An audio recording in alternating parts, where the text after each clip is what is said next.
Hello, kamusta? Welcome to Savoy Hotel, Boracay. Located in New Coast, a quieter private estate on the northeastern side of the island. Malayo sa White Beach, so expect fewer crowds. And also longer travel time to the main attraction. May private beach at relaxing vibes. Pero worth it kaya? Let's find out.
Itong laundry bag nila hindi free.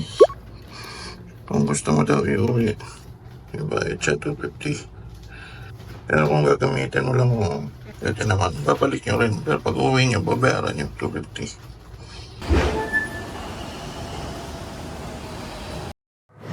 Pag galing kayo sa may ground floor, bababa, may escalator. Tapos may elevator din. Papunta dito sa Savoy Cafe.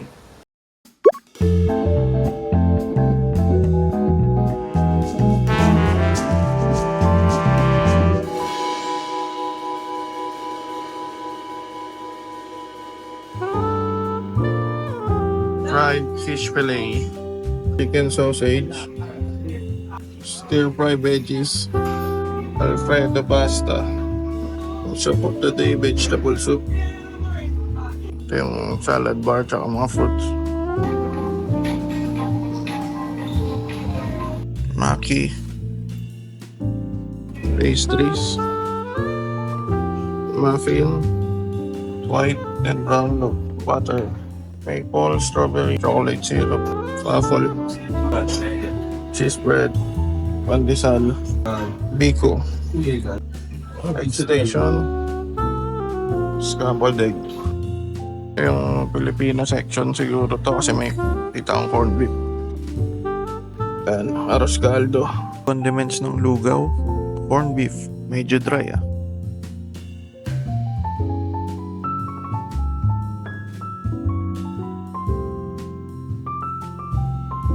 Nga, napaagaw kanina. Wala pa kanina to. Sobrang agaw kasi. Ayan yung cold cuts. Meron din pa soya milk, fresh milk, cereals, yogurt, juices, iced tea, water, four season yata ito. Ngayon naman, let's check out Savoy Hotel Boracay's pool area. It's around 22 meters long with a lounge chairs and a poolside bar. Let's take a closer look.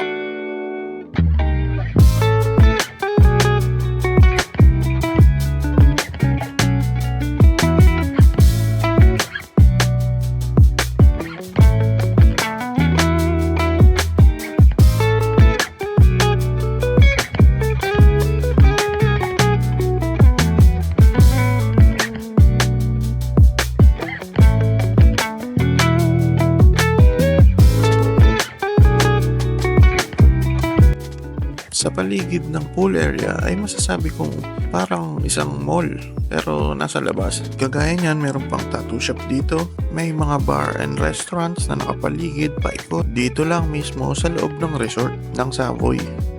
Dito rin nakalocate yung kanilang spa at gym. At ang pinaka nagustuhan ko dito ay meron ding convenience store na bukas 24/7 dito rin mismo sa loob ng Savoy. At nandito rin yung isa sa paborito naming milk tea at meron ding mga butik. Pero sarado pa kasi maaga pa niyang oras na yan. Hoy, umuulan. Blessing yan. Consider natin as blessing. May araw yan. At thank you Lord dahil lumaraw. Papunta kami sa beach area nila. Ito yung kanilang shuttle service papunta sa beach. Ito ang New Coast Beach. Bahagi ito ng Boracay New Coast Development na kinabibilangan ng Savoy Hotel at iba pang mga establishment dito. Magandang alternate experience kumpara sa mataong white beach ng Boracay. Halika, explore natin ng konti.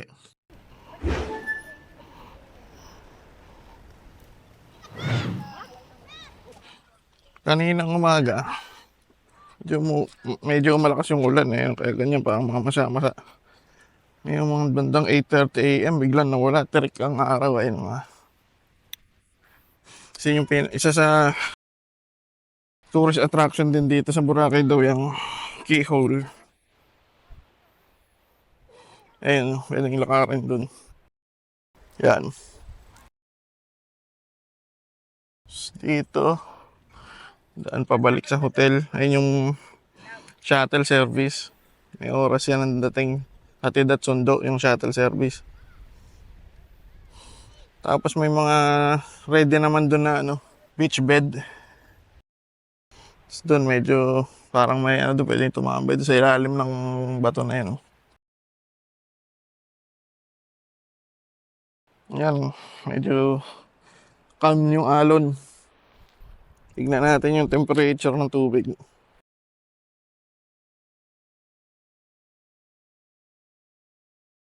Ito yung buhangin dito. Dito sa New Coast Beach. Kasi basa kasi umulan Ayan testing natin Hindi siya powder. Pero hindi siya puti rin siya, pero hindi powder. Parang kumbaga to, asukal na pula ang texture niya. Mala asukal na pula. Ewan ko kung tuyo, pero ngayon parang asukal na pula yung texture niya sa akin Yan. Break yung araw. Ganda mag-picture dyan, white. Bukan natin dito sa medyo pino na rito. Ito pino na rito sa may bandang Ayan ang texture niya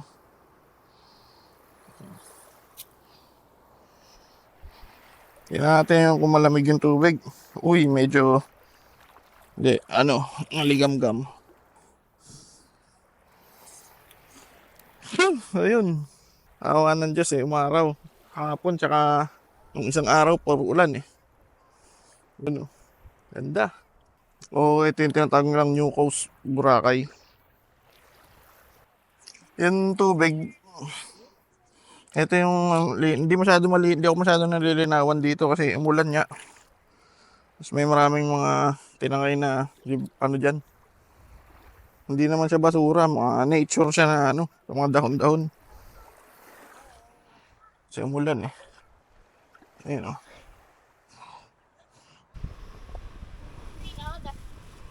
Bukas na sa beachfront naman tayo, di ba? Yan, may CR dito tapos shower area doon.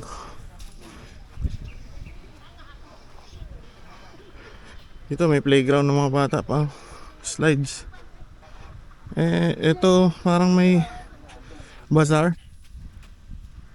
Pero sarado pa eh. Pwedeng kumain dyan. May mga table and chair. Beach bed pa rito. Convenient naman yung kanilang shuttle service dahil ito'y on time.